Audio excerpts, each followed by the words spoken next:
जी अस्सलाम वालेकुम। उम्मीद है मेरी आवाज़ ठीक आ रही होगी। क्या लतीफ़?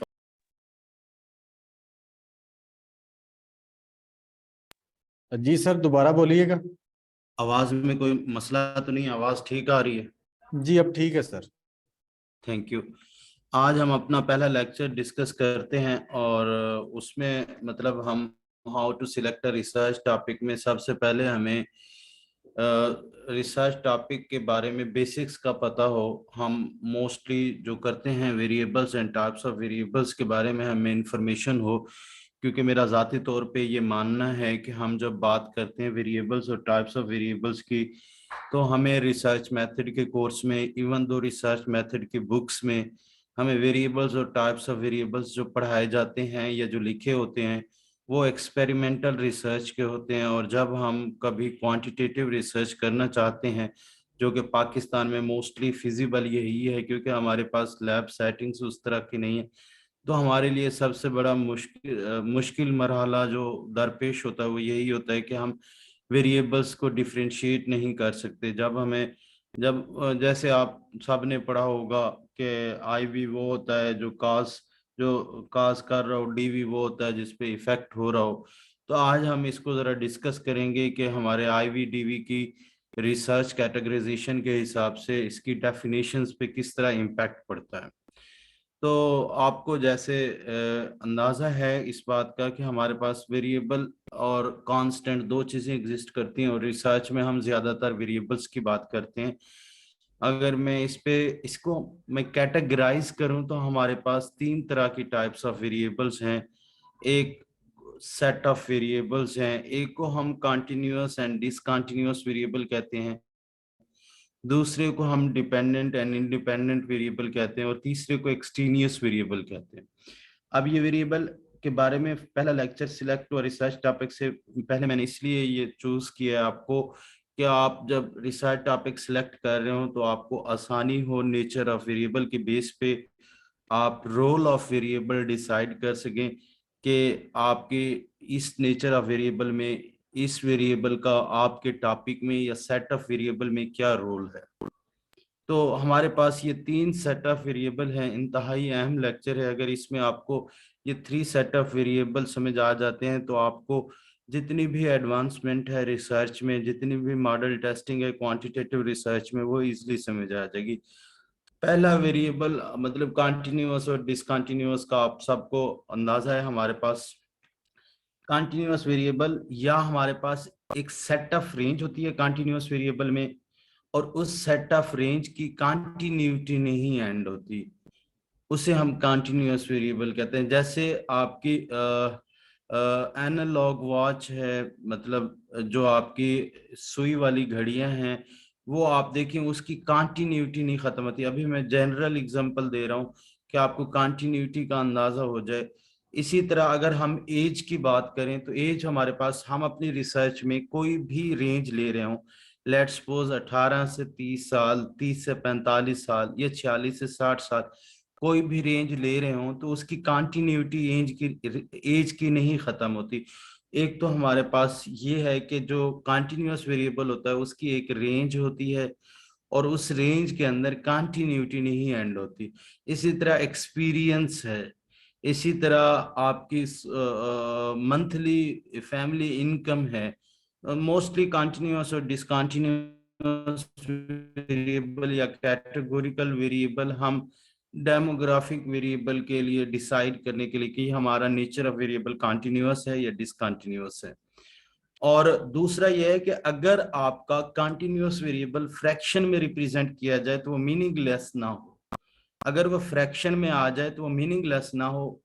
जैसे आप मतलब 17.5 एज कर दें या आप रुपीस को 17.5 कर दें, तो फ्रैक्शन में आने के बाद भी ये वैल्यू मीनिंगलेस नहीं होती। इसलिए ये हमारे पास कंटिन्यूअस नेचर ऑफ वेरिएबल है।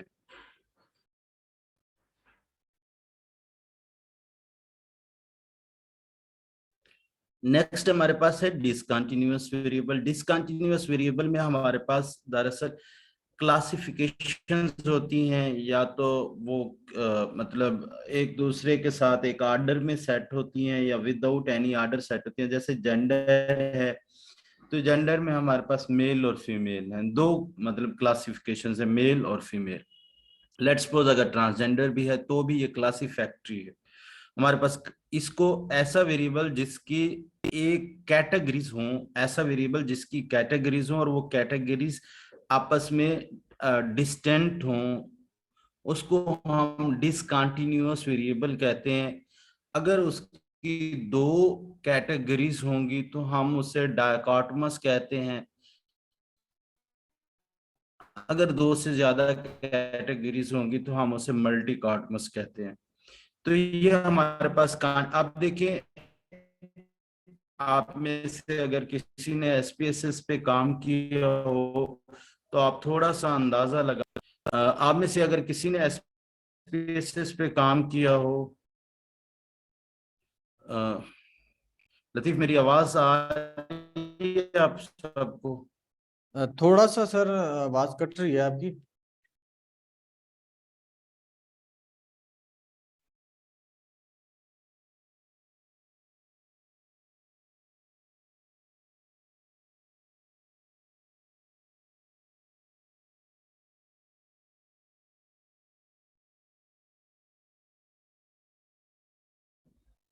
हाँ लतीफ, आज मैंने वो कनेक्शन के लिए मतलब जो कंप्लेन थी उसके लिए बुलाया हुआ है। आज बस ये इशू है थोड़ा सा, मैं पूरी तरह से मैनेज कर रहा हूँ, लेकिन वो कनेक्शन की कंप्लेन वाले अभी भी उसको रिजॉल्व कर रहे हैं। होप सो नेक्स्ट ये इशू नहीं होगा। इंशाल्लाह सर। ठीक है, अगर लतीफ आवाज ना आए तो आप काइंड दीजिएगा ताकि मैं उस चीज को दोबारा रिपीट कर दूं, ठीक ओके सर। है।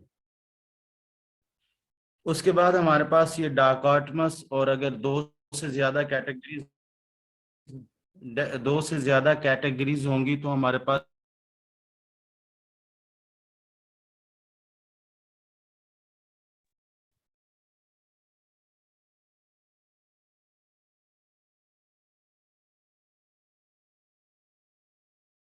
सर आपकी आवाज नहीं आ रही।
बस लतीफ, आप अभी वो कंप्लेन रिजॉल्व हो रही है आपको पता तो कॉन्टिन्यूअस और डिसकंटिन्यूअस वेरिएबल हमारे पास थ्री सेट ऑफ वेरिएबल हैं, कॉन्टिन्यूअस और डिसकंटिन्यूअस वेरिएबल, और दूसरा हमारे पास है डिपेंडेंट और इंडिपेंडेंट वेरिएबल। तो हमारे पास और तीसरा है एक्सटेनियस वेरिएबल। इंतहाई अहम लेक्चर है, अगर नहीं समझ आएगा तो मैं इसे रिपीट भी कर दूंगा। कॉन्टिन्यूअस और डिसकंटिन्यूअस वेरिएबल मोस्टली हम जब डेमोग्राफिक वेरिएबल की बात कर रहे होते हैं तब हम कॉन्टिन्यूअस और डिसकंटिन्यूअस वेरिएबल की बात करते हैं। कॉन्टिन्यूअस वेरिएबल आपकी सेट ऑफ रेंज होती है। जैसे एज की बात करें तो 18 से 30 साल के लोग, 31 से 45 साल के लोग, या 12 से 18 साल के लोग, तो ये एक सेट ऑफ रेंज है और उस रेंज के अंदर कॉन्टिन्यूटी एंड ना हो, उस रेंज के अंदर कॉन्टिन्यूटी एंड ना हो, उसको हम कॉन्टिन्यूअस वेरिएबल कहते हैं। पहली बात। दूसरी बात, अगर उस रेंज के अंदर आपकी कोई भी वैल्यू लेट्स सपोज फ्रैक्शन में आ जाती है और वो मीनिंगलेस नहीं होती, तब भी वो हमारे पास कॉन्टिन्यूअस नेचर होती है। डिसकंटिन्यूअस नेचर में डिसकंटिन्यूअस वेरिएबल आपके वो डेमोग्राफिक वेरिएबल्स होते हैं और जिसमें आपके पास सेट ऑफ रेंज ना हो, कैटेगरीज हो, डिसाइडेड कैटेगरीज हो। जैसे जेंडर है मेल फीमेल, मैरिटल स्टेटस है तो उसकी मल्टीपल कैटेगरीज हैं, married, unmarried, divorced, window, separated. तो ये कैटेगरीज हैं, इनमें कोई कॉन्टिन्यूटी एग्जिस्ट नहीं करती। ठीक है, इसमें कोई कॉन्टिन्यूटी एग्जिस्ट नहीं करती। जिन वेरिएबल में कॉन्टिन्यूटी एग्जिस्ट ना करे वो हमारे पास डिसकंटिन्यूअस वेरिएबल होते हैं। अगर उनकी कैटेगरीज दो हों, डिसकंटिन्यूअस वेरिएबल भी कहते हैं, कैटेगोरिकल वेरिएबल भी कहते हैं, अगर उसकी दो कैटेगरीज हों तो उसे हम डायकॉटमस कहते हैं, अगर दो से ज्यादा कैटेगरीज हों तो उसे हम मल्टीकॉटमस कहते हैं। और नेक्स्ट है हमारे पास इंडिपेंडेंट और डिपेंडेंट वेरिएबल्स। ये हमारे पास रिसर्च में इंतहाई अहम कंसेप्ट है, डिपेंडेंट और इंडिपेंडेंट वेरिएबल। लेकिन बदकिस्मती हमारी ये है कि हमारे बुक्स और रिसर्च के टीचर्स मोस्टली जो हमें पढ़ाते हैं वो हमारे पास एक्सपेरिमेंटल नेचर के डिपेंडेंट और इंडिपेंडेंट वेरिएबल्स होते हैं। लेकिन पाकिस्तान में मैंने पहले भी ये बात मेंशन की है कि फिजिबिलिटी नहीं होती कि हम उस तरह के एक्सपेरिमेंटल रिसर्चेस कंडक्ट कर सकें। हम मोस्टली सर्वे बेस्ड रिसर्चेस कंडक्ट करते हैं और सर्वे बेस्ड रिसर्चेस में हमारे पास डिपेंडेंट और इंडिपेंडेंट वेरिएबल डिसाइड करने का जो पैटर्न है इज टोटली डिफरेंट। जो हम एक्सपेरिमेंटल जो हमारे पास सर्वे बेस्ड रिसर्च में डिपेंडेंट और इंडिपेंडेंट वेरिएबल डिसाइड करने का पैटर्न है is totally different from experimental researches. सबसे पहले हमारे पास दो तरह की रिसर्चेस कंडक्ट की जाती हैं, एक्सपेरिमेंटल और नॉन एक्सपेरिमेंटल। एक्सपेरिमेंटल रिसर्चेस में हम काज एंड इफेक्ट देख रहे होते हैं और नॉन एक्सपेरिमेंटल रिसर्चेस जो क्वांटिटेटिव नेचर के हो तो उनमें हम काजल प्रोसेस या काजल रिलेशनशिप चेक कर रहे होते हैं। हम नॉन एक्सपेरिमेंटल रिसर्चेस में काजल रिलेशन या काजल प्रोसेस डिस्कस कर रहे होते हैं और एक्सपेरिमेंटल रिसर्चेस में हम काज एंड इफेक्ट देख रहे होते हैं। मोस्टली जो एक्सपेरिमेंटल रिसर्चेस की आईवीडीवी की डेफिनेशन है वो हमने पढ़ी हुई है कि हमारा ऐसा वेरिएबल जो किसी चीज को इफेक्ट कर रहा हो, जो इफेक्ट करने वाला होता है वो आईवी कहलाता है और जो इफेक्ट हो रहा होता है वो हमारे पास डिपेंडेंट वेरिएबल कहलाता है। लेकिन क्योंकि हमने मोस्टली करनी होती है रिसर्चेस सर्वे बेस्ड रिसर्चेस होती हैं क्वांटिटेटिव नेचर की, उनमें हमारे पास आईवीडीवी डिसाइड करने का जो तरीका है वो थोड़ा डिफरेंट है। उसमें हम हमारा जो वेरिएबल है, आप देखें लेट्स सपोज मैं एक बड़ा लाइटर मोड में कहता हूँ, लेट्स सपोज आप प्रिंटिंग स्टाइल और स्टूडेंट कॉन्फिडेंस में रिलेशनशिप देख रहे हैं। तो हमारे पास जो एक्सपेरिमेंटल रिसर्चेस होती हैं उसमें ये होता है कि हम आईवी को मैनिपुलेट कर सके, चेंज कर सकें। जैसे एक्सपेरिमेंटल रिसर्च की मैं एग्जांपल देता हूं, आप टेम्परेचर से लोगों का मूड चेक कर रहे हैं तो आप टेम्परेचर मैनिपुलेट कर सकते हैं, इंक्रीज कर सकते हैं, डिक्रीज कर सकते हैं। लेकिन अब सर्वे बेस्ड रिसर्चेस में आप अगर प्रिंटिंग स्टाइल और स्टूडेंट कॉन्फिडेंस में रिसर्च कर रहे हैं तो अब आप प्रिंटिंग स्टाइल को मैनिपुलेट नहीं कर सकते। आप कैसे प्रिंटिंग स्टाइल को चेंज करेंगे? मतलब आप जब आप इतनी बड़ी रिसर्च कर रहे हैं, 100+ पार्टिसिपेंट आपने लेने हैं, तो आप कैसे उनके प्रिंटिंग स्टाइल को चेंज करेंगे? तो यहाँ पे जब हम सर्वे बेस्ड रिसर्च कर रहे होते हैं, ये इंतहाई अहम बात मैं बताने जा रहा हूँ, जब हम सर्वे बेस्ड रिसर्च कर रहे होते हैं तो हम IV DV on the basis of time and order of the occurrence of variable की बेस पे डिसाइड करते हैं। मैं दोबारा रिपीट कर देता हूं कि हम सर्वे बेस्ड रिसर्चेस या नॉन एक्सपेरिमेंटल क्वांटिटेटिव नेचर के रिसर्चेस के लिए IV DV on the basis of time and order of the occurrence of the variable की बेस पे डिसाइड करते हैं। जो वेरिएबल टाइम एंड ऑर्डर के हिसाब से पहले जिसकी अक्रेंस हुई है वो आपका आईवी होगा, जिसकी अक्रेंस बाद में हुई है in your decided set of variable और टॉपिक, वो आपका डीवी होगा। अब ये decided set of variable topic मैंने इसलिए कहा है, सम टाइम ऐसे होता है कि आप मिसाल के तौर पे आप दो दोस्त हैं, एक वेरिएबल आपका जो डिपेंडेंट वेरिएबल है वो दूसरे दोस्त के टॉपिक में इंडिपेंडेंट वेरिएबल भी हो सकता है। इसलिए हमने टाइम एंड ऑर्डर जो अक्रेंस है वेरिएबल का, वो हमने सेट ऑफ वेरिएबल या टॉपिक की बेस पे डिसाइड करना है। सर काइंडली इसकी कोई एग्जांपल देंगे आप सर? जी जी, मैं जरूर एग्जांपल देता हूँ इसकी। मैं अभी कंसेप्ट पे हूँ कि कंसेप्ट क्लियर हो जाए, फिर मैं एग्जांपल से ही इसे क्लैरिफाई करता हूँ।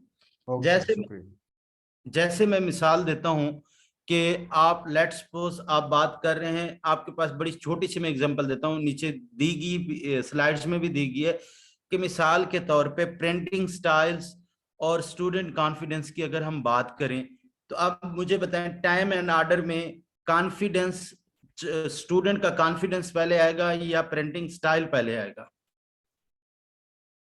Parenting style sir. Well done. Printing style time and order में पहले आया, तो टाइम एंड ऑर्डर में जो पहले आता है वो आपका आईवी कहलाता है, और जो टाइम एंड ऑर्डर में बाद में आता है वो आपका डीवी कहलाता है। ये सर टाइम एंड ऑर्डर की बात अब आप सर्कमस्टांसेस में कर रहे हैं, यानी कि आप जो यूनिवर्सली चल रही हैं चीजें उस हवाले से बात कर रहे हैं, जैसे नहीं नहीं, प्रिंटिंग। यूनिवर्सली नहीं। देखिए, एक तो मतलब यूनिवर्सल चीजें चल रही है, दूसरा आपका जो स्पेसिफिक टॉपिक है उस हवाले से हम टाइम एंड ऑर्डर देखते हैं। अब हो सकता है कि कहीं पे आपका प्रिंटिंग स्टाइल डीवी हो जाए। ठीक ठीक ठीक। जैसे मैं मिसाल देता हूं कि एजुकेशन में, मतलब बड़ी अभी छोटी छोटी एग्जांपल दे रहा हूं ताकि आपको इसका कंसेप्ट क्लियर हो। जैसे मैं एजुकेशन एंड प्रिंटिंग स्टाइल की बात करूं, तो एजुकेशन प्रिंटिंग स्टाइल से पहले उसकी अक्रेंस होगी। पेरेंटिंग स्टाइल सर पहले नहीं आएगा? नहीं नहीं, एजुकेशन स्टूडेंट की नहीं, पेरेंट्स एजुकेशन की बात हो रही है।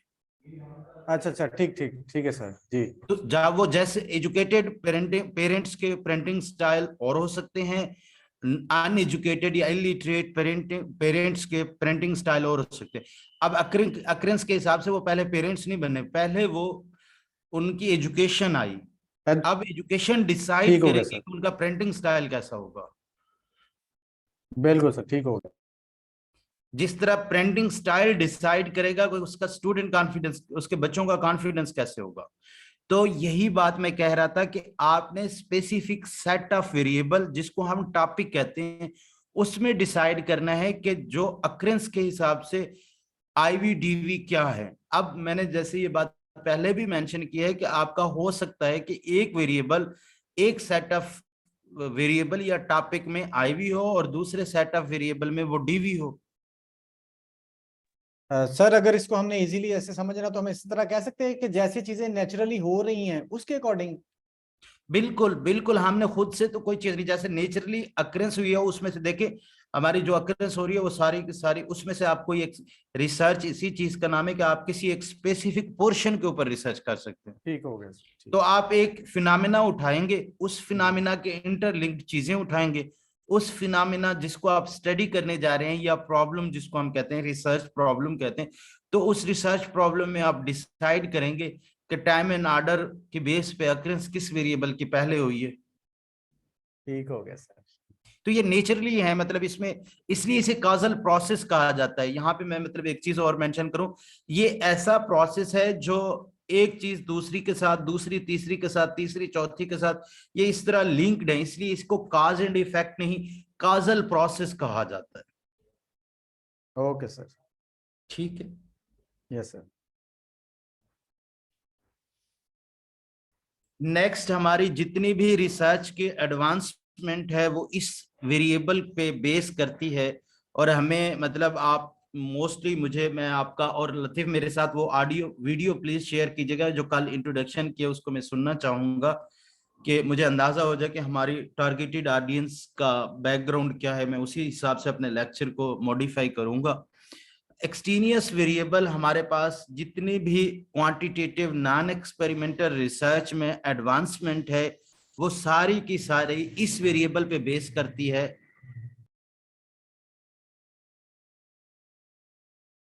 वो सारी की सारी हमारी इस वेरिएबल पे बेस करती है। लेकिन हमें मतलब आप सब लोग कर रहे होंगे रिसर्चेस किसी ना किसी लेवल पे, अंडर ग्रेड ग्रेजुएशन या पोस्ट ग्रेजुएशन में, तो आपने एक बात जरूर सुनी होगी कि आपकी रिसर्च में मीडिएटर मॉडरेटर होना जरूरी है, मॉडल टेस्ट करना जरूरी है।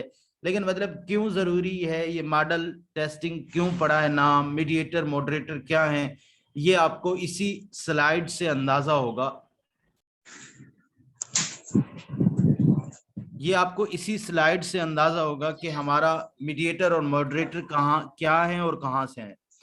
एक्सट्रेनियस वेरिएबल, जब हम कोई भी टॉपिक पे काम कर रहे होते हैं या सेट ऑफ वेरिएबल्स के ऊपर काम कर रहे होते हैं, तो उनके ऊपर हमारे पास मल्टीपल एक्सट्रेनियस वेरिएबल इफेक्ट कर रहे होते हैं। ये लतीफ देखिए, क्या लतीफ ये चेक करें माइक ऑन है किसी का, ये क्लाइंट है।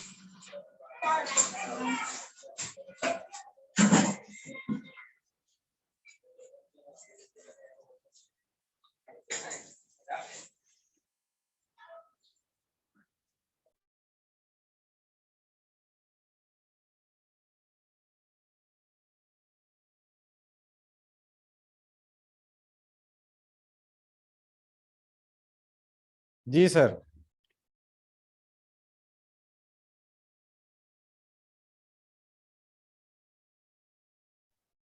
हाँ, आपने मुझे भी म्यूट कर दिया था, सॉरी, मैं फिर अब अनम्यूट हुआ हूँ।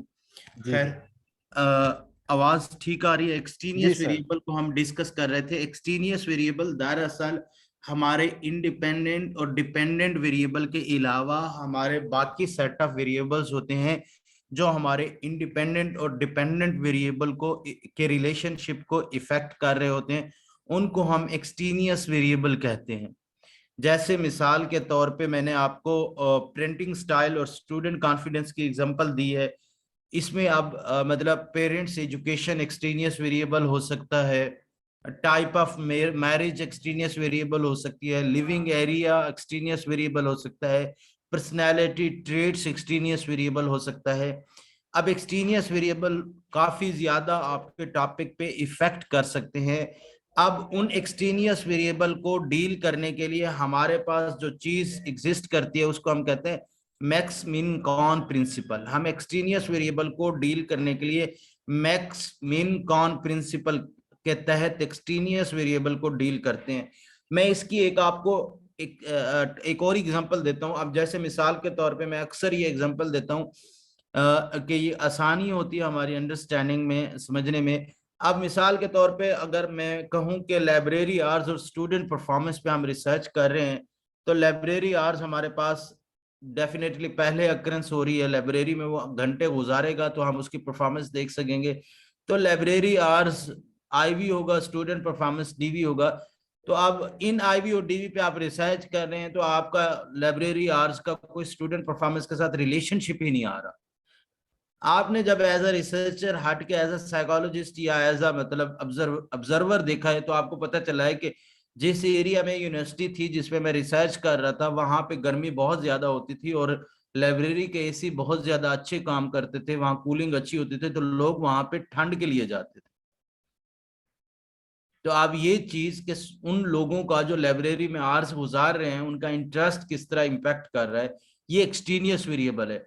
अब एक्चुअली तो अगर आप देखें हमारे पास लाइब्रेरी आवर्स गुजारने के बाद स्टूडेंट परफॉर्मेंस हमें कॉमन सेंस लगती है कि अच्छी होनी चाहिए, लेकिन उसमें मल्टीपल और भी फैक्टर हो सकते हैं। जैसे कि वहां लोग एसी के लिए जाते हो या वो उनको कोई और उनका मतलब वहां पे पर्पस हो, मकसद हो, वो उसके लिए जाते हो।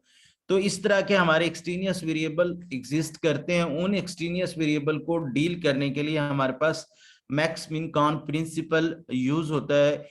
मैक्स हमारा एक एब्रीविएट किया गया प्रिंसिपल है जिसमें maximise the prediction, minimise the extraneous effect और कंट्रोल द एक्सट्रेनियस इफेक्ट। ये तीन चीजें हैं। हम एक्सट्रेनियस वेरिएबल को डील करने के लिए एक प्रिंसिपल के तहत तीन तरीकों से डील कर सकते हैं: maximise the prediction, minimise the extraneous effect, statistical control या कंट्रोलिंग द एक्सट्रेनियस इफेक्ट।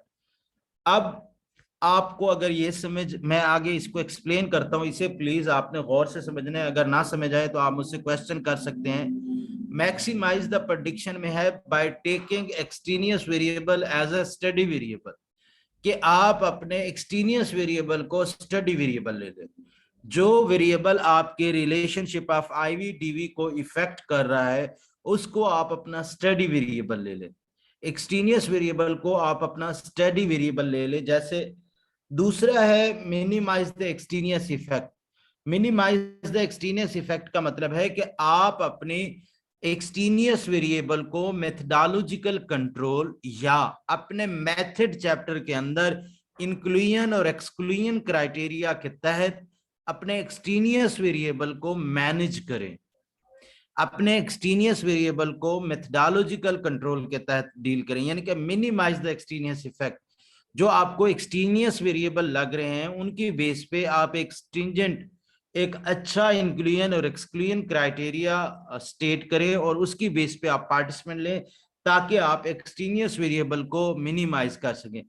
लेकिन हमारे पास सबसे बड़ा मसला ये दरपेश है, मिसाल के तौर पे आप 18 से 30 साल के लोगों पे रिसर्च कर रहे हैं, मतलब आपने एक रेंज सेट किया लेकिन इसमें भी एक्सट्रेनियस इफेक्ट है। आप किसी भी सेट ऑफ वेरिएबल पे 18 से 30 साल के लोगों पे जब रिसर्च करेंगे तो उसमें एज की जो वेरिएशन है उसमें भी एक्सट्रेनियस इफेक्ट है। उसकी वजह यह है कि हम रेंज ऑफ डेमोग्राफिक वेरिएबल क्यों सेट कर रहे हैं, क्योंकि अगर हम एक स्पेसिफिक ईयर सेट कर लें कि हमने तमाम लोग 18 साल के लेने हैं तो ये पॉसिबल नहीं है कि हम अपनी क्वांटिटेटिव सैंपलिंग के तहत उतना नंबर ऑफ सैंपल रिक्रूट कर सकें जितना हमें जरूरत है सेम एज का। यानी कि तमाम लोग 18 साल के हम 100 या 150 लोग, 150 लोग हम रिक्रूट नहीं कर सकेंगे, ये हमारे लिए मुश्किल है।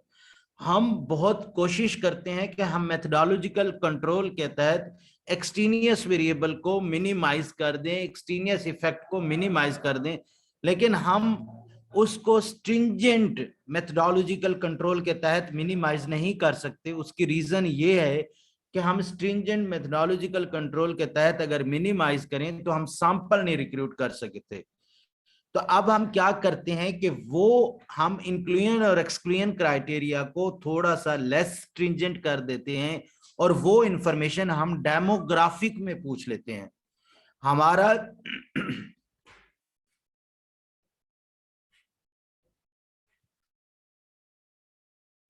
हमारी जो इंफॉर्मेशन मेथडोलॉजिकल कंट्रोल में हमारी जो इंफॉर्मेशन जिसको हम ज्यादा इंक्लूजन और एक्सक्लूजन क्राइटेरिया के तहत कंट्रोल नहीं कर सकते, उस इंफॉर्मेशन को हम डेमोग्राफिक इंफॉर्मेशन में पूछ लेते हैं और वो डेमोग्राफिक इंफॉर्मेशन को हम स्टैटिस्टिकल कंट्रोल में जाके कंट्रोल कर लेते हैं।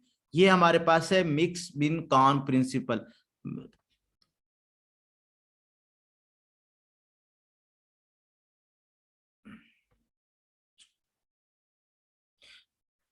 मैसेज आया कि मैक्सिमाइज वाला दोबारा बताएं। देखिए, मैक्सिमाइज द प्रेडिक्शन का मतलब है कि आप उस वेरिएबल को अपना स्टडी वेरिएबल बना लेते हैं। मैंने इस पॉइंट पे ज्यादा फोकस इसलिए नहीं किया क्योंकि इसी पॉइंट को मैंने आगे लेके चलने। जब हम उसे अपना स्टडी वेरिएबल लेते हैं तो उसकी nature and relationship with IV and DV की बेस पे डिसाइड करते हैं कि आपका एक्सट्रेनियस वेरिएबल आपके आईवी डीवी के दरमियान मीडिएटर का रोल प्ले करेगा या मॉडरेटर का रोल प्ले करेगा। आपका एक्सट्रेनियस वेरिएबल जब आप स्टडी वेरिएबल लेते हैं तो वो nature and relationship with decided IV and DV की बेस पे हम डिसाइड करेंगे कि आपका जो एक्सट्रेनियस वेरिएबल है जिसको आप स्टडी वेरिएबल ले रहे हैं वो मीडिएटर के तौर पे रोल प्ले करेगा या मॉडरेटर के तौर पे रोल प्ले करेगा। तो इसलिए मैक्सिमाइज द प्रेडिक्शन में हम एक्सट्रेनियस वेरिएबल को स्टडी वेरिएबल बनाते हैं और उस एक्सट्रेनियस वेरिएबल की नेचर और relationship with IV and DV के बेस पे डिसाइड करते हैं कि आपका वेरिएबल मीडिएटर होगा और मॉडरेटर होगा। होप सो यहाँ तक। अब मीडिएटर क्या होता है, मॉडरेटर क्या होता है, उसे मैं नेक्स्ट स्लाइड्स में डिस्कस करता हूँ। यहाँ पे आपको maximise the prediction minimise the extraneous effect methodological control होता है। स्पेसिफिकली इसको इंक्लूजन और एक्सक्लूजन क्राइटेरिया के तहत डील किया जाता है। आप इंक्लूजन और एक्सक्लूजन क्राइटेरिया सेट करते हैं और उसको लेस स्ट्रिंजेंट रखते हैं, और वो इंफॉर्मेशन आप डेमोग्राफिक इंफॉर्मेशन शीट में पूछते हैं, ताकि आप को स्टैटिस्टिकल कंट्रोल के तहत अपने आईवी और डीवी का प्योर रिलेशनशिप आइडेंटिफाई कर सकें, रादर के उस पर कोई एक्सटीनियस इफेक्ट हो।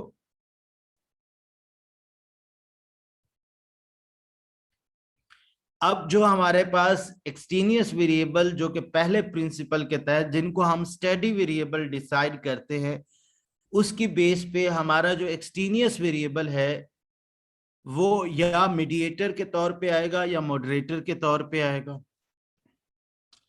अब उन्हें एक बड़ी डिबेट है, उसमें मैं नहीं पढ़ना चाहता ताकि मैं आपको ज्यादा कंफ्यूज ना कर सकूं। मैं स्पेसिफिकली आपको यहाँ पे मतलब बता देता हूं कि जब आपका एक्सटीनियस वेरिएबल को जब आप स्टडी वेरिएबल ले रहे हैं, तो आपका extraneous variable nature and relationship with IV and DV की बेस पे डिसाइड होगा कि वो मीडिएटिंग रोल प्ले करेगा या मॉडरेटिंग रोल प्ले करेगा। अब मॉडरेटिंग वेरिएबल्स कौन से होते हैं? मॉडरेटिंग वेरिएबल दरअसल आपके एक्सटीनियस वेरिएबल होते हैं जो आपके आईवी और डीवी के रिलेशनशिप को बफर कर रहे हो, स्ट्रॉन्ग या वीक कर रहे हो, उनको हम मॉडरेटर वेरिएबल कहते हैं। और अभी आप थोड़ा सा ओवरव्यू लें, फिर मैं दोनों में मजीद डिटेल में एक्सप्लेन करूंगा तो आपको समझ आ जाएगी। और मीडिएटर वेरिएबल आपका लिंक या मैकेनिज्म होता है आईवी और डीवी के दरमियान। अब या इसे कहते हैं explain the relationship of IV and DV. अब देखें किस तरह बफर कर सकते हैं आपके आईवी, मॉडरेटर वेरिएबल आपका किस तरह बफर कर सकता है आपके आईवी और डीवी के रिलेशनशिप को। मिसाल के तौर पे एक हमारे पास रिसर्च है हेल्थ बिलीव्स और हेल्थ प्रमोटिंग लाइफस्टाइल। आप यंग अडल्ट्स पे कर रहे हैं कि लोगों के जिस तरह के बिलीफ हैं वैसे हेल्थ प्रमोटिंग लाइफस्टाइल्स हैं कि नहीं। अब ये आपका हेल्थ बिलीफ्स डेफिनेटली पहले एग्जिस्ट करेगा, जैसे बिलीफ होंगे वैसा आपका प्रमोटिंग लाइफस्टाइल होगा। तो आप ये बताएं कि सोशल सपोर्ट इफेक्ट कर सकती है ना as an extraneous variable in between health belief and health promoting lifestyle, और भी मल्टीपल वेरिएबल इफेक्ट कर सकते हैं। लेट्स सपोज आपके समझाने के लिए मैं सोशल सपोर्ट को स्टडी वेरिएबल ले रहा हूं। तो अब सोशल सपोर्ट जैसे हेल्थ बिलीफ होंगे वैसे हेल्थ प्रमोटिंग लाइफस्टाइल होंगे। अगर सोशल सपोर्ट होगी तो आपके हेल्थ बिलीफ और हेल्थ प्रमोटिंग लाइफस्टाइल का रिलेशनशिप स्ट्रांग हो जाएगा। जैसी अगर आपको सोशल सपोर्ट होगी तो आपके हेल्थ बिलीफ और हेल्थ प्रमोटिंग लाइफस्टाइल का रिलेशनशिप स्ट्रांग हो जाएगा। इसे कहते हैं बफर इफेक्ट, बफर करना। एक ये है एक्सटेनियस इफेक्ट, जब आपके आईवी और डीवी के रिलेशनशिप को स्ट्रांग या वीक कर दे वो मॉडरेटर कहलाता है। अब मीडिएटर पे मैं आता हूं, फिर आपने थोड़ी सी तवज्जो यहाँ पे मरकूज रखनी है, मैं आपको मजीद भी इसमें बताता हूं। अब मीडिएटर, ये दरअसल मीडिएटर वेरिएबल और मॉडरेटर में एक और डिफरेंस भी एग्जिस्ट करता है, वो ये है कि आपका आईवी, आपका जो एक्सटेनियस वेरिएबल है उसका इस पाथ पे, इसे पाथ कहते हैं, ये जो एरो का साइन है इसे पाथ कहते हैं, इस पाथ पे या इस पाथ पे रिलेशनशिप एग्जिस्ट नहीं करता। ये मतलब दूसरा तरीका है कि आपका जो एक्सटेनियस वेरिएबल है वो मीडिएटर होगा या मॉडरेटर होगा। अब बाज दफा ऐसे होता है कि आपका मीडिएटर भी ऐसी नेचर का होता है जो आपको लग रहा होता है कि आपके आईवी और डीवी के रिलेशनशिप को स्ट्रांग या वीक कर देगा। अब उसके लिए दूसरे जो निशानी है, इंडिकेटर है, वो ये है कि आपका जो एक्सटेनियस वेरिएबल है वो आईवी या डीवी दोनों में से किसी एक के साथ लिंक ना कर रहा हो। अगर दोनों के साथ लिंक कर रहा है तो फिर आपका एक्सटेनियस वेरिएबल मीडिएटर होगा। अगर आपका एक्सटेनियस वेरिएबल आईवी के साथ और डीवी के साथ लिंक्ड है, रिलेशनशिप लग रहा है कि रिलेशनशिप होगा, तो आपका जो एक्सटेनियस वेरिएबल है वो मीडिएटर होगा, मॉडरेटर नहीं होगा। जैसे मिसाल के तौर पे क्या ऐसे मुमकिन है कि आपके हर हेल्थ बिलीफ को सोशल सपोर्ट हो? हर हेल्थ बिलीफ को सोशल सपोर्ट हो ऐसा मुमकिन नहीं है। तो इसलिए आईवी और इस एक्सटेनियस वेरिएबल का रिलेशनशिप नहीं बन सकता। So that's why social support will act as a moderator in between health belief and health promoting lifestyle. मैं कोवेरिएट्स को बाद में डिस्कस करूंगा, अभी आपको मॉडरेटर और मीडिएटर के बारे में मैं बता रहा हूं। तो अगर हम मीडिएटर की बात करें, मीडिएटर दरअसल एक्सट्रेनियस वेरिएबल सिंपलेस्ट मॉडल है, वैसे तो बहुत आपकी कॉम्प्लेक्स मॉडल भी हो सकते हैं। अभी मीडिएशन की अंडरस्टैंडिंग के लिए मैं सिंपलेस्ट मॉडल को एलैबोरेट करूंगा कि आपको आसानी से समझ आ जाए। आपका मीडिएटर ऐसा एक्सट्रेनियस वेरिएबल होता है जो आईवी से इफेक्ट हो रहा होता है, यानी आईवी उसे इंपैक्ट कर रहा होता है और वो डीवी को इंपैक्ट कर रहा होता है। आपका ऐसा एक्सट्रेनियस वेरिएबल जो आईवी से इफेक्ट हो रहा हो और डीवी को इफेक्ट कर रहा हो, ऐसे एक्सट्रेनियस वेरिएबल को हम मीडिएटर कहते हैं, पहली बात। दूसरी बात, जब देखें वो इफेक्ट हो रहा होगा और इफेक्ट कर रहा होगा तो डेफिनेटली वो आईवी के साथ भी रिलेशनशिप में होगा और डीवी के साथ भी रिलेशनशिप में होगा। सो दैट्स वाई हमारा जो मीडिएटर और मॉडरेटर में मेजर डिफरेंस है वो ये है कि आपका मॉडरेटर आईवी के साथ या डीवी के साथ या दोनों के साथ लिंक्ड नहीं हो सकता, या दोनों के साथ लिंक नहीं होगा, या दोनों में से किसी एक के साथ लिंक नहीं होगा। जब वो दोनों में से किसी एक के साथ लिंक ना हो या दोनों के साथ लिंक ना हो तो ऐसे वेरिएबल को, जी प्लीज आप कह सकती है, किसी का मैसेज है, कहना या आस्क समथिंग। अस्सलाम वालेकुम सर। वालेकुम सर सलाम। मुझे ये पूछना है जैसे आप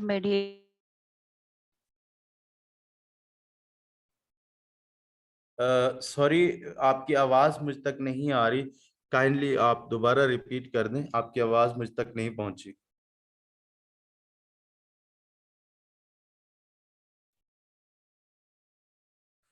अलैना खान जी, मॉडरेटर इज मतलब मॉडरेटर दोनों के साथ भी लिंक नहीं हो सकता या दोनों में से किसी एक के साथ लिंक नहीं होगा। मतलब अगर ये इसके साथ और ये इसके साथ, ये दोनों के साथ लिंक ना हो या दोनों में से किसी एक पाथ पर लिंक ना हो तो तब हम एक्सट्रेनियस वेरिएबल को मॉडरेटर कहते हैं। जरूरी नहीं है कि वो किसी एक के साथ लिंक्ड हो, दोनों के साथ आईवी और डीवी दोनों के साथ भी लिंक नहीं हो सकता, या कम से कम जो मिनिमम कंडीशन है वो ये है कि वो किसी एक के साथ लिंक ना हो। जब वो किसी एक के साथ लिंक ना हो तो वो मीडिएटर नहीं हो सकता, वो मॉडरेटर होगा। ये अलैना खान, होप सो आपको समझ आ गई होगी। और जो मीडिएटर है डेफिनेटली वो दोनों के साथ स्ट्रांगली लिंक्ड करता है। और दूसरा किसी का क्वेश्चन था वो मुझ तक नहीं पहुंच सका, अगर आप दोबारा पूछना चाहें तो आप पूछ सकते हैं, मुझ तक आवाज नहीं आई। जी नगीना, आपका क्वेश्चन था, आपकी आवाज नहीं आ रही थी, दोबारा पूछ सकती हैं आप क्वेश्चन अगर पूछना। वो डिस्कनेक्ट हो गई है सर, आप कंटिन्यू कर लो। ओके, अब अगर मैं यहां तक मीडिएटर और मॉडरेटर को आई थिंक सो एक्सप्लेन करने में कामयाब हो गया हूं। इसके लिए आपने मतलब अपने जो टॉपिक है उसमें खुद से देखें। बाज दफा ऐसे होता है कि आपका मतलब क्योंकि सुपरवाइजर या जो आपको गाइड होता है, मेंटोर होता है, वो उस तरह आपके टॉपिक को नहीं अंडरस्टैंड करता, वो उसमें बड़े उसमें फ्लॉज होते हैं, वो चीजें लेके चलता है। खैर, आपने खुद से डिसाइड करना है कि आपका जो एक्सट्रेनियस वेरिएबल है वो मीडिएटर है या मॉडरेटर। तो मैं अपनी अगर सारी टॉक को सम अप करूं तो अब आपको मेरे ख्याल में इस कोर्स के पार्टिसिपेंट को एटलीस्ट ये अंदाजा हो गया कि हमारा मीडिएटर और मॉडरेटर कहाँ से आया है और क्या चीज है। अच्छा, दूसरी बात यह है कि कोवेरिएट्स, आप देखें हम जब कभी भी अपने रिसर्च के टॉपिक दे रहे होते हैं तो हमें अक्सर कहा जाता है कि आप एक हाइपोथेसाइज्ड मॉडल लिखें, आप एक हाइपोथेसाइज्ड मॉडल लिखें। इस पे मतलब मुख्तलिफ राय एग्जिस्ट करती है, लेकिन जो इंटरनेशनल स्टैंडर्ड्स हैं वो ये है कि आप जब अपने हाइपोथेसिस के बाद मॉडल देते हैं तो वो आपका मॉडल जिस तरह का मॉडल है, लेट्स सपोज हाइपोथेसाइज अब मॉडरेशन मॉडल है तो मॉडरेशन मॉडल ऑफ, आगे आपका डिपेंडेंट, आप जो मॉडल होता है वो डिपेंडेंट वेरिएबल का होता है कि हाइपोथेसाइज्ड मॉडरेशन मॉडल ऑफ, आपका जो डिपेंडेंट वेरिएबल है वो, और आगे आपकी पॉपुलेशन। ये मतलब एक स्टैंडर्डाइज्ड प्रोटोकॉल है to mention your model in your thesis. अगर आप थीसिस कर रहे हैं तो उसमें आप जो हाइपोथेसाइज्ड मॉडल देते हैं उसके साथ जिस चीज का मॉडल है, लेट्स सपोज मॉडरेशन का मॉडल है या मीडिएशन का मॉडल है, उसके साथ आपका डिपेंडेंट वेरिएबल, क्योंकि मॉडल डिपेंडेंट वेरिएबल का होता है, और उसके बाद आपकी पॉपुलेशन। और कोवेरिएट्स दरअसल आपके वो वेरिएबल होते हैं जिनको आप स्टेटिस्टिकली कंट्रोल करना चाहते हैं। स्टेटिस्टिकली कंट्रोल क्या होता है, इसको हम एक्सप्लेन मतलब करेंगे अपने स्टैटिस्टिक्स के रिजल्ट के चैप्टर में, जब हम रिजल्ट के चैप्टर में आएंगे। अब ये था इंतहाई इजी लेक्चर हमारा कि हमने mediator, moderator, types of variable क्या थे। अब एडवांसमेंट इतनी ज्यादा हो गई है कि आपके पास, हमारे पास एडवांसमेंट इतनी ज्यादा हो गई है कि हमारे पास कि हम ये, हमारे सम टाइम ऐसे होता है कि आपके एक से ज्यादा एक्सटेनियस वेरिएबल हैं और उन एक्सटेनियस वेरिएबल को आप अपनी स्टडी में लेना चाह रहे हैं, मतलब उन तमाम एक्सटेनियस वेरिएबल को आप अपनी स्टडी में लेना चाह रहे हैं। जैसे मैं अगर मिसाल दूं कि अगर आपके एक से ज्यादा एक्सटेनियस वेरिएबल एग्जिस्ट करते हैं आपकी स्टडी में, जैसे अभी मैं जस्ट एक एक्सटेनियस वेरिएबल को स्टडी वेरिएबल बना रहा था और उसको मैं डिसाइड कर रहा था nature of variable and relationship with IV and DV की बेस पे कि वो आईवी होगा, वो मीडिएटर होगा और मॉडरेटर होगा। कोई नहीं, मुझे ये कंप्लीट करने दें, मैं आपसे दोबारा एक क्वेश्चन लेता हूं। अब आपके अगर एक से ज्यादा एक्सटेनियस वेरिएबल को आप स्टडी वेरिएबल लेना चाहते हैं, जैसे मिसाल के तौर पे आप मिसाल के तौर पे आप जेंडर को स्पेसिफिक भी कर सकते थे। जैसे आप अगर मेथडोलॉजिकल कंट्रोल कर रहे हैं तो आप अपने जेंडर को स्पेसिफिक कर सकते हैं कि आप सेम जेंडर के लोग ले लें। लेट्स सपोज अगर मैं इस तरह के मॉडल में जिसमें एक्सरसाइज की बात हो रही हो और पाकिस्तानी कल्चर में बात करूं, मोस्ट लाइकली मैं अपने लोअर पंजाब और साउथ पंजाब से बात करूं, तो जेंडर स्ट्रांगली इन्फ्लुएंस कर सकता है, एक्सट्रेनियस वेरिएबल हो सकता है। अब मैं क्या कर सकता हूं, मैं इंक्लूजन और एक्सक्लूजन क्राइटेरिया में स्पेसिफिक कर सकता हूं कि मैं only mail will be the participant of my study. अगर मैं उसको इस तरह नहीं करता, मैं कहता हूं कि मैं जेंडर को भी, एक्सट्रेनियस वेरिएबल को भी स्टडी वेरिएबल लूंगा, तो मैं both male and female recruit कर लेता हूं। तो अब एक तो मेरे पास, मैं ये देखना चाह रहा हूं impact of IV on DV, कि लोगों का जिस तरह का बिहेवियर होगा, सॉरी ओपिनियन होगी अबाउट एक्सरसाइज, वैसा उनका एक्सरसाइज का बिहेवियर होगा। एटीट्यूड हमारे पास होता है ओपिनियन अबाउट एनीथिंग और इवैल्यूएशन अबाउट एनीथिंग। जाहिर बात है हमारी अगर ओपिनियन और इवैल्यूएशन पॉजिटिव होगी तो हमारा एक्सरसाइज का बिहेवियर ज्यादा होगा। लेकिन हमारे पास एक और चीज एज एन एक्सटेनियस एग्जिस्ट करती है, उसको कहते हैं इंटेंशंस। मतलब इंटेंशंस होती है प्लानिंग। जैसा आपका एटीट्यूड होगा वैसी आपकी प्लानिंग होगी, जैसी आपकी प्लानिंग होगी वैसा आपका एक्सरसाइज का बिहेवियर होगा। तो अब इस इंटेंशन ऑफ एक्सरसाइज को, एक्सटेनियस वेरिएबल को जब आप स्टडी वेरिएबल लेंगे तो वो आपके पास एज अ मीडिएटर होगा। लेकिन आप जैसी, अब देखिए चाहे वो मेल है या फीमेल है, तमाम लोगों का एक्सरसाइज के बारे में जो ओपिनियन है वो पॉजिटिव है, और मे बी वो समहाउ प्लानिंग भी करते हो बट एक्सरसाइज बिहेवियर नहीं परफॉर्म कर सकते। उसमें रिसर्चेस बताती हैं कि gender will act as a moderator in between intention and exercise behaviour.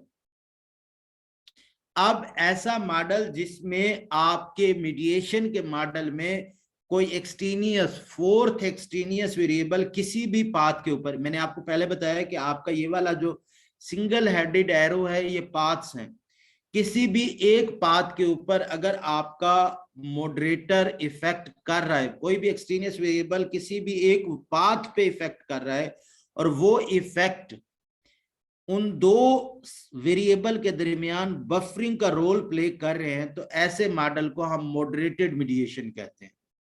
अगर वो पूरे एक पाथ पे नहीं तमाम पाथ्स पे इफेक्ट कर रहा है तो ऐसे वेरिएबल को हम मीडिएटेड मॉडरेशन कहते हैं। पहले को हम मॉडरेटेड मीडिएशन कहते हैं, दूसरे को हम मीडिएटेड मॉडरेशन कहते हैं।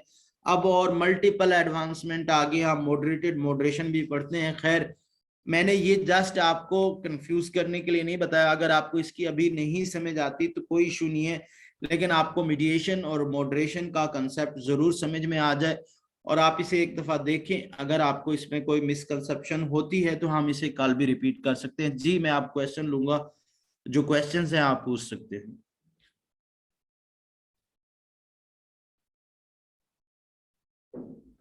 Excuse me sir. जी सर ये जो फॉर एग्जांपल एक वेरिएबल है लिविंग एरिया या एजुकेशन ऑफ द पार्टिसिपेंट। तो सर ये भी लिंक कर रही होती है मतलब इंडिपेंडेंट और डिपेंडेंट के साथ, तो इसे हम कोवेरिएट कह देते हैं वेरिएबल को, जबकि अगर हम लिंक को देखें जो डेफिनेशन है उसके मुताबिक तो सर ये इसकी वजह से रिलेशनशिप स्ट्रांग भी हो रही है ना। तो क्या हम इसको मॉडरेटर में भी ले सकते हैं, यानी कोई जी भी कोवेरिएट जी, इसमें बड़ा आ सकता है? जबरदस्त क्वेश्चन है आपका गुलाम मुर्तजा। अगर हमारा डेमोग्राफिक वेरिएबल कैटेगोरिकल है तो उसे हम मॉडरेटर भी ले सकते हैं। अगर डेमोग्राफिक वेरिएबल मतलब कैटेगोरिकल है तो कैटेगोरिकल वेरिएबल को हम मीडिएटर नहीं ले सकते, हम मॉडरेटर ले सकते हैं। जैसे जेंडर था, आप बहुत से आर्टिकल देखेंगे जेंडर को वो एज अ मॉडरेटर ले रहे होते हैं। एक्चुअली हम जब रिसर्च करते हैं गुलाम मुर्तजा, वो ऐसे है कि हम थीसिस बेस्ड रिसर्च कर रहे होते हैं ना, तो हमारा मेन पर्पस जो होता है मेन स्टडी साइकोग्राफिक वेरिएबल पे होता है। हम डेमोग्राफिक वेरिएबल को या तो हम वन वे एनोवा के तहत डील कर लेते हैं या मतलब इंडिपेंडेंट सैंपलिटी टेस्ट के तहत। तो हम डेफिनेटली उसे कोवेरिएट्स के अलावा हम उसे मॉडरेटर के तौर पे अपनी स्टडी में असेस कर सकते हैं। Right sir, thank you sir. बहुत जबरदस्त क्वेश्चन था आपका, थैंक यू गुलाम मुर्तजा जी। लतीफ तो हमारा नेक्स्ट स्टूडेंट था जी। इनका अलैना खान गुलाम मुर्तजा का जो क्वेश्चन था वो ये था कि जैसे मतलब ये जो हम बात कर रहे हैं कोवेरिएट्स की, जिनको हमने स्टैटिस्टिकली कंट्रोल करना है, मतलब इनसे मतलब स्टैटिस्टिकल कंट्रोल ये है कि इनकी वजह से, जैसे मैं पहले स्टैटिस्टिकल कंट्रोल का बता दूं, जैसे लेट्स सपोज आप इमोशनल इंटेलिजेंस पे काम कर रहे हैं तो एज की वजह से इमोशनल इंटेलिजेंस पे मतलब चेंजेस आ सकती है ना। तो अब 18 साल से 30 साल के आप लोग ले रहे हैं तो 18 साल की इमोशनल इंटेलिजेंस और होगी, 30 साल की इमोशनल इंटेलिजेंस और होगी। अब जैसे अगर हम साइकोलॉजी के बैकग्राउंड से, मेल की इमोशनल इंटेलिजेंस और होगी, फीमेल की इमोशनल इंटेलिजेंस और होगी। अब इन हमारे पास एक स्टैटिस्टिक के अंदर है कि इन डेमोग्राफिक वेरिएबल की वजह से जो आपके साइकोग्राफिक, जिनको हम स्टडी वेरिएबल कहते हैं, उनमें जो चेंजेस आ रही हैं, उन चेंजेस को आप डेमोग्राफिक की वजह से जो चेंजेस आ रही हैं उनको आप कंट्रोल कर ले, उसे कहते हैं स्टैटिस्टिकल कंट्रोल। वो हम मोस्टली यही कर लेते हैं। लेकिन गुलाम मुर्तजा का क्वेश्चन ये था कि उनको हम मीडिएटर और मॉडरेटर ले सकते हैं, सॉरी। तो हम, हाँ, अगर आपका जो डेमोग्राफिक वेरिएबल मॉडरेटर है, सॉरी कैटेगोरिकल है, तो उसे हम मॉडरेटर ले सकते हैं। जैसे जेंडर है, एजुकेशन है, ये फिर गुलाम मुर्तजा एक बहुत बड़ी डिबेट है। अगर लेट्स सपोज वो मल्टी कार्टमस है तो उसे हम डमी कोडिंग के थ्रू डायकार्टमस करते हैं, फिर हम उसे एज अ मॉडरेटर ले सकते हैं। मतलब हम दो से ज्यादा कैटेगोरिकल वेरिएबल को कंटिन्यूअस वेरिएबल के साथ रिलेशनशिप में नहीं देख सकते। इसकी एक बड़ी डिबेट है, लेकिन आपके क्वेश्चन का आंसर ये है कि हाँ, हम उन्हें मॉडरेटर ले सकते जी सर, थैंक यू हैं। सर। वेलकम। जी नगीना, आपका कोई क्वेश्चन ठीक था? है, आज का सर मैं सर पूछ एक क्वेश्चन। जी जी जी जी प्लीज। सर मैं आपसे ये पूछना चाह रही थी कि जैसे आप मीडिएटर की बात कर रहे थे कि वो उसका डायरेक्ट इफेक्ट भी होना चाहिए और इनडायरेक्ट इफेक्ट भी होना चाहिए। तो मैं जैसे आपको ये बता रही थी कि मैंने जो अपनी रिसर्च में जो 3 आईवी रखे हैं, तो interaction with the student, interaction with the teacher और the use of social media रखा है। और उसमें जो मैंने मीडिएटर रखा है वो कोलैबोरेटिव लर्निंग है और डिपेंडेंट वेरिएबल जो है वो स्टूडेंट एकेडमिक परफॉर्मेंस है। तो लेकिन मैंने जो मेरे 3 आईवी है वो कोलैबोरेटिव लर्निंग पे इफेक्ट कर रहे हैं, और फिर कोलैबोरेटिव लर्निंग जो है वो स्टूडेंट एकेडमिक पे इफेक्ट कर रही। तो इसमें तो फिर मुझे अब इसमें कंफ्यूजन हो रही है कि इसमें कोलैबोरेटिव लर्निंग मीडिएटर बन सही है, ये मेरा सवाल है। मैं यहाँ डायग्राम ड्रॉ कर सकती हूँ जी तो मैं, दोबारा बता दें आपका। सर मैं जी ये जी, आप स्क्रीन पे मुझे डायग्राम यहाँ पे कोई हल्की से मतलब बना सकती हूँ मैं, ताकि जी आप जी, मैं आपके लिए मैं इनको अगर आप उसे शो कर सकते हैं तो इन्हें अलाउ कर दें आप लतीफ, ताकि ये अपना हाइपोथेसिस सर आप ऑटोमेटिक कर दें। सर सर आप एक नीचे स्लाइड ओपन कर दें, न्यू स्लाइड, तो इसी पे बना देंगे ये। जी जी, ये बना दें। हाँ ओके जी, एक मिनट। जी नगीना बनाए। सर नहीं हो रही है वो हाँ, आप इनको वो होस्ट के जो हाँ है ना होस्ट बना दे मुझे। होस्ट बना दें अपना। जी आपके ये पास स्लाइड्स शेयर ओपन कर है? सकती हैं स्क्रीन, ये आप स्क्रीन स्क्रीन शेयर कर शेयर कर सकते दें हैं। प्लीज। मैं रिमूव कर देता हूँ स्क्रीन अपनी। कैसे मेरी स्क्रीन रिमूव होगी? मुझे ज्यादा आईटी का नहीं अंदाजा। सर ऊपर लिखा होगा स्टॉप का ऑप्शन, तो उसको स्टॉप को दबा दें सर सर। होस्ट बना दे, होस्ट में भी आ जाता है।